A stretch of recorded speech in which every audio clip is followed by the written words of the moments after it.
Good morning, dear students. Today we begin with the new chapter, that is chapter number 8, Reach for the Top, from your book Beehive, and it's part 1, that is Santosh Yadav. तो reach for the top means कि किसी चीज़ की ऊंचाई पर जाना, और ये एक बायोग्राफी है संतोष यादव की, जो कैसे अपनी लाइफ में स्ट्रगल करके, कैसे अपने रिचुअल्स को ब्रेक कर कर अपनी लाइफ में आगे स्ट्रगल किया है. The only woman in the world who has scaled Mount Everest twice was born in a society where the birth of a son was regarded as a blessing and a daughter, though not considered a curse, was not generally welcome. When her mother was expecting, Santosh, a traveling holy man giving her his blessing, assumed that she wanted a son.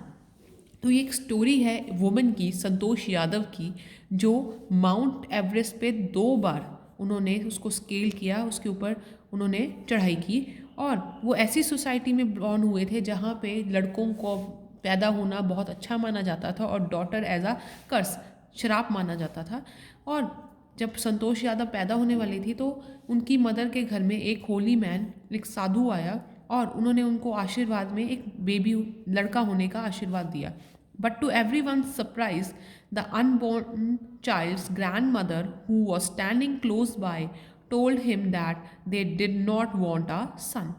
तो बहुत ही surprising था सबके लिए बहुत चौंकने वाली बात थी कि जो संतोष की दादी थी, ग्रैंड मदर थी, उन्होंने उस होली मैन को बोला कि हमें लड़का नहीं चाहिए, हमें इस टाइम लड़की चाहिए.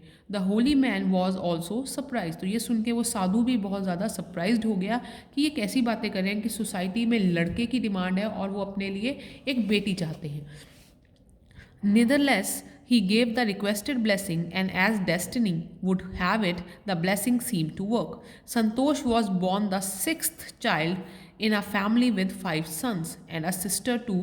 तो उनकी ब्लेसिंग्स, होली मैन की ब्लेसिंग काम कर गई और इस टाइम उनके घर में लड़की हुई जिसका नाम संतोष रखा गया, और संतोष 6th चाइल्ड थी. उनके 5 भाई और थे.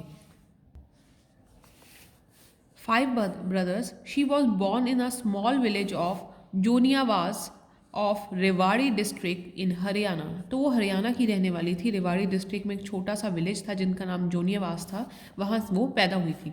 The girl was given the name Santosh which means contentment. तो उनका नाम संतोष रखा गया. संतोष मन का मतलब क्या होता है? किसी चीज़ की, हर चीज़ में संतोष पाना, मतलब हर चीज़ से क्या कहना कि हाँ मुझे संतुष्टि है, हाँ मुझे जो चीज़ मिली मैं उसी में खुश हूँ. But Santosh was not always content with her place in a traditional way of life. She began living life on her own terms from the start. तो जैसे उनका नाम था कि वो हर चीज़ से खुश रहेंगी, किसी चीज़ में भी, किसी सिचुएशन में भी कंटेंट रहेंगी, तो ऐसा बिल्कुल नहीं था.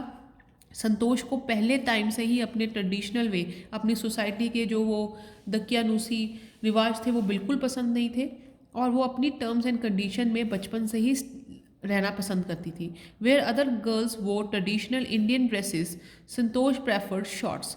तो जैसे रेवाड़ी बहुत डिस्ट्रिक्ट है, छोटा सा विलेज है जोनिवास, तो वहाँ पे जो लड़कियाँ थी उनको बोला जाता था कि वो प्रॉपर ट्रेडिशनल ड्रेस में रहें और लड़के जो मर्जी कर सकते थे. मगर संतोष ने उसी टाइम उसको अपोज करना शुरू कर दिया और वो इंडियन क्लोथ्स पे ड्रेसेस पहनना पसंद नहीं करती थी. वो लड़कों की तरह शॉर्ट्स डालना पसंद करती थी. Looking back, she says now, from the very beginning, I was quite determined that if I choose a correct and a rational path, the others around me had to change, not me. तो वो कहते हैं कि मैंने पहले ही सोच लिया था, अपनी बिगनिंग से ही ये सोचा हुआ था कि अगर मैं अपनी चीज़ को पाने के लिए डिटरमिन्ड हूँ, मैं उसे पाना चाहती हूँ, मेरे में इच्छा शक्ति है, और अगर मैंने चीज़ को सही चुना है, करेक्ट चुना है, और बेशक वो बहुत रैशनल हो, बहुत मुश्किल पाथ हो, मुझे उसके लिए बदलना नहीं पड़ेगा. जो लोग मेरे साथ हैं उनको वहाँ पे बदलने की ज़रूरत होगी. Santosh parents were affluent landlord owners who could afford to send their children to the best schools, even to the country's capital. जो संतोष के पेरेंट्स थे वो काफ़ी अच्छे लैंडलॉर्ड्स थे, उनके पास काफ़ी ज़मीन जायदाद थी, और अगर वो चाहते कि वो अपने बच्चों को बाहर पढ़ने भेजना चाहते हैं, अपने कंट्री कैपिटल न्यू दिल्ली भेजना चाहते हैं, तो वो बहुत आसानी से, उनके पास बहुत लग्जरी थी जिसके कारण वो अपने बच्चों को कहीं भी पढ़ने के लिए भेज सकते थे.